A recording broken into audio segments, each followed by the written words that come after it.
Hey everyone, and welcome to The Explainer. Today, we're going to tackle something that can be a real headache, the George Brown College grade submission process. My goal is to give you a super clear, step-by-step guide so you can get through one of the busiest times of the year with total confidence. You know that end-of-term feeling, right? Grading is stressful enough without having to figure out a complex process with a bunch of different systems. So this explainer is designed to just cut through all that noise and make submitting your final grades as simple as it can possibly be. All right, let's dive right in. Now you might think the first step is in the grading portal, but it's not. Everything actually begins on your course's Learn page. That's right, before you could even think about submitting final grades, you need your grade sheet. So your very first move is to head over to your course page on learn.georgebrown.ca and export it.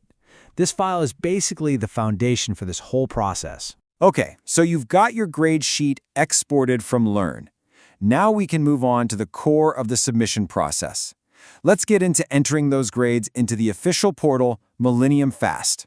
So where is this grade entry tool hiding? Well, it's a little bit buried. It's a 5-step path right inside your Stuview account. You're going to start on the Discover page, then search for grade entry, and open up Faculty Class Services. The very last click is on Enter Final Grades and boom, you're there. Once you're inside, you've got a choice to make. There are two ways to get your grades into the system. You can either enter them manually, student by student, which works great for smaller classes. Or if you have a big class, you can use the Excel import to upload everything all at once. Let's take a look at both. If you're going the manual route, here are a few things you absolutely have to know.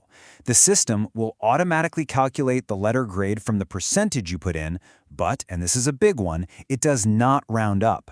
A 79.9 is a 79.9, not an 80. For anything that's not a standard percentage, like a pass/not pass or an incomplete, you'll use the drop-down menu. And honestly, my best piece of advice, click Save often. Now, for the Excel import. After you hit Import, you're going to hit the single most critical technical step of this whole thing. Your file must be saved in the classic .xls format. That's right, the old school one. The newer .xlsx format just won't work, it'll fail.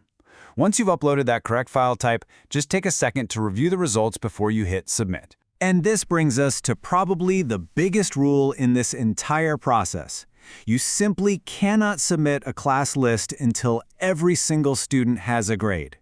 You can save a partial list and come back to it later for sure, but that final submit button will not work until that roster is 100% complete. So, when every student has a grade, whether you entered it by hand or through the import, you are ready to go. Go ahead and click that Submit for Approval button. After you confirm, you'll notice the course will just disappear from your active grading list. Don't panic. That's actually a good sign. It means the submission went through. So you've submitted your grades in Fast, and you're feeling pretty good. But, and I can't stress this enough, you are not done yet.